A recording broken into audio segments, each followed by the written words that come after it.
The Russians have engaged in cyber attacks against the United States of America, that you encouraged espionage against our people, that you are willing to spout the Putin line, sign up for his wish list, break up NATO, do whatever he wants to do, and that you continue to get help from him because he has a very clear favorite in this race. Let me tell you, Putin has outsmarted her and Obama at every single step of the way, whether it's Syria, no, you name it, missiles. Take a look at the startup that they signed.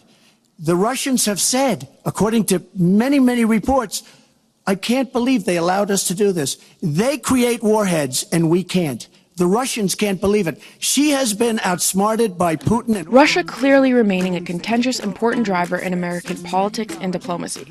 Both candidates mentioning topics such as NATO and the relationship with Russian leadership.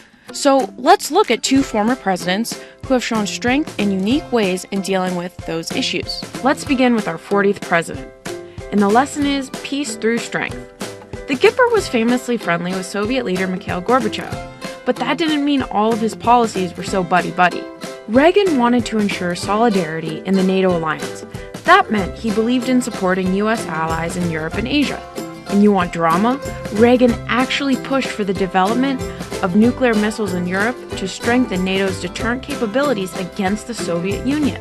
But that controversial policy set the stage for the signing in 1987 of the Intermediate Range and Shorter Range Missiles, or INF treaty between the Soviet Union and the United States. So what did that do exactly? It prohibited the deployment of those kinds of weapons in Europe, eliminating all nuclear and conventional missiles as well as their launchers with short and intermediate ranges. So to make that historic agreement, President Reagan did not appease his Soviet counterparts because they said nice things about him. His strategy was the exact opposite. Now let's bring in our next teacher, Bush 41. His lesson is on strength because of difference. In 1991, the person that President Bush picked for ambassador to the Soviet Union was Democratic Party statesman Bob Strauss, who immediately told the president, quote, "Hell, Mr. President, I didn't even vote for you. You don't want me." So why did 41 do it? It sent a clear message to a country that persecuted difference of opinion, despite the fact Strauss told Bush that he never voted for him for anything. That difference in opinion in our country, the United States, was a source of strength.